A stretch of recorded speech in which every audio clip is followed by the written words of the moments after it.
আসসালামু আলাইকুম। তো আপনারা দেখতে পাচ্ছেন আমার পেছন সাইডে একজন উনি জমিতে সার প্রয়োগ করতেছে।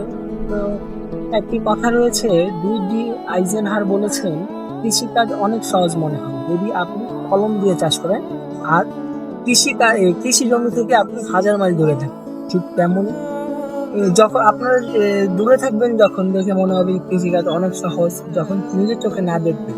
কিন্তু এখানে দেখুন একজন অত্যন্ত কষ্টসাধ্য কাজ, সার প্রয়োগ করছেন, জমির কখন কি প্রয়োজন সেই জিনিসটা তিনি বুঝছেন এবং তিনি করতেছেন। তো আসুন আমরা ওনার সাথে কথা বলি।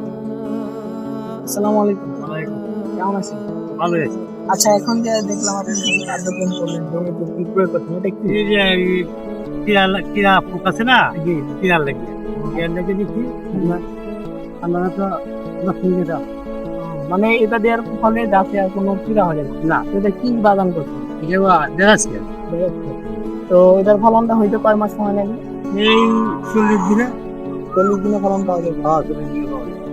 তো মানে কৃষি কাজটা কেমন, শহরের মানুষরা পারবে নাকি অনেক স্ট্রাগল, এই যে ট্রেনিং দেওয়া লাগবে আর কি, ট্রেনিং না দিলে হয় না।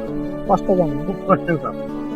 তো সেই কষ্ট অনুযায়ী কি সফলতা পাওয়ার মতো? হ্যাঁ, ভালো লাভবান।